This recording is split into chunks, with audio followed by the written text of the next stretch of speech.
Hey guys, this is Eli from TouchArcade, and today we're checking out the MOGA Ace Power controller. It's the first iOS 7 controller that we've seen come across our desks here, and it's pretty great.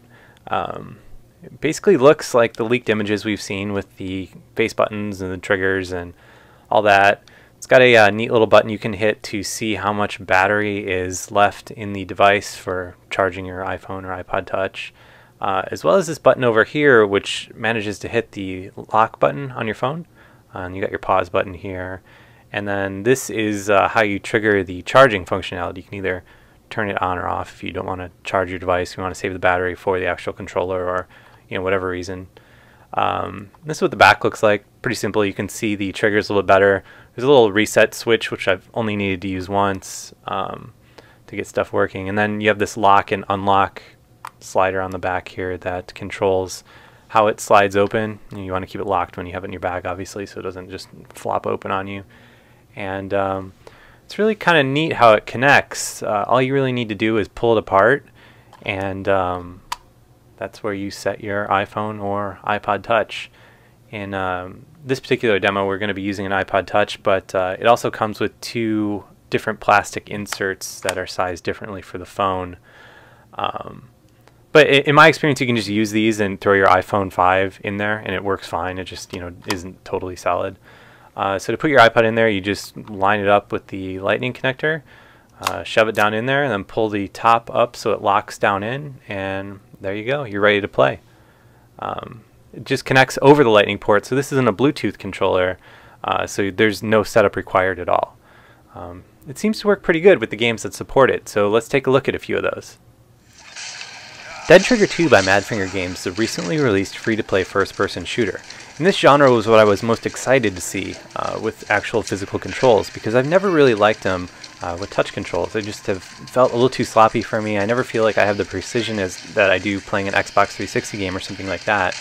And the MOGA Ace Power has basically totally fixed that problem. I can move around and aim with ease, and my fingers aren't all over the place. The controls, aside from that, are pretty simple. You hit X to switch between melee weapons and your pistol, and the L1 button allows you to zoom in. It's just way more fun when you can see everything that you're doing and your thumbs aren't covering the bottom third of the screen as you anxiously try to spin around or do whatever else. So controls have improved this game greatly. I highly recommend checking it out as soon as you get one. Next up we have Bastion from Warner Brothers, which was a console port that came to iOS. And the touch controls, they worked, but they were not that great. Obviously adding a controller to the mix to a game that was made with a controller in mind really seems to solve that problem. Just kind of mash buttons to attack, and it feels oddly close to the Xbox version of the game. With the B button to attack, and then you can use the other buttons to switch weapons, and the trigger button actually is what causes you to bring up your shield. It makes fighting feel a lot better than frantically hitting your touchscreen buttons, because it always feels like your fingers roll off the buttons, or you don't hit them when you need to, and that problem is totally resolved when you've got physical controls. Although you can kind of notice that the buttons are a little clicky, as you can hear in this video. Which makes button mashing games kind of annoying to play, because, I don't know, it just makes more noise than you would be used to with a controller, as you can see there. But overall, Bastion's greatly improved with physical controls, and that really shouldn't come as much of a surprise, because it was never built with virtual controls in mind in the first place. Limbo by PLAYDEAD is a puzzle platformer which similarly is improved by adding physical controls just because of the nature of platformers, it seems like.